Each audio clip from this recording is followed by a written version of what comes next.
মাত্র ১৩ ঘন্টার ব্যবধানে পরপর ৩ দফা ভূমিকম্পে কেঁপে উঠেছে বাংলাদেশ। মধ্যরাত থেকে বিকেল পর্যন্ত এই ঘন ঘন কম্পন জনমনে নতুন করে আতঙ্ক বাড়িয়েছে। ভূতাত্ত্বিকভাবে সংবেদনশীল বাংলাদেশের স্বল্প সময়ের ব্যবধানে এমন ধারাবাহিক কম্পন বিশেষজ্ঞদেরও সতর্ক করে তুলেছে। ভূমিকম্প পর্যবেক্ষণ কেন্দ্রের তথ্য অনুযায়ী বুধবার রাত ৩টার পর থেকে বৃহস্পতিবার বিকেল ৪:৩০টার মধ্যে ৩টি ভূমিকম্প অনুভূত হয়। প্রথমটি ঘটে রাত ৩টা ২৯ মিনিটে, যার উৎস ছিল ওদের স্বপ্ন পূরণে পাশে থাকতে পেরে আমরা গর্বিত। টেকনাফ থেকে ১১৮ কিলোমিটার দূরে বঙ্গোপসাগরে। রিখটার স্কেলের মাত্রা ছিল ৪। কক্সবাজারের টেকনাফ অঞ্চলে হালকা ঝাঁকুনি অনুভূত হলেও অনেকেই তা টের পাননি।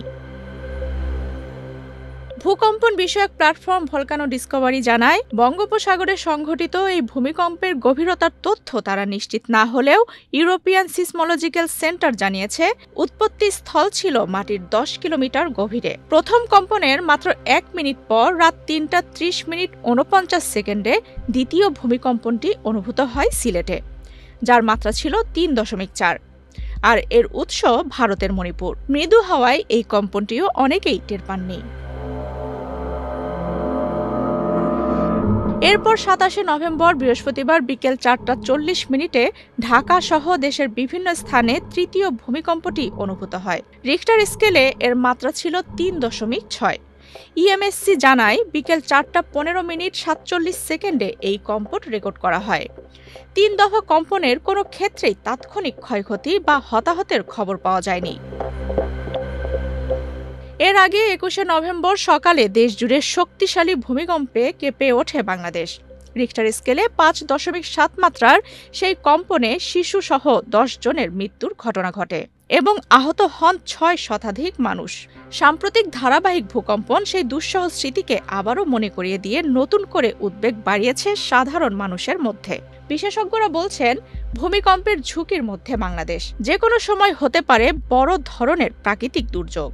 বিশেষ করে ঢাকা ও সিলেট মারাত্মক ঝুঁকির মধ্যে রয়েছে।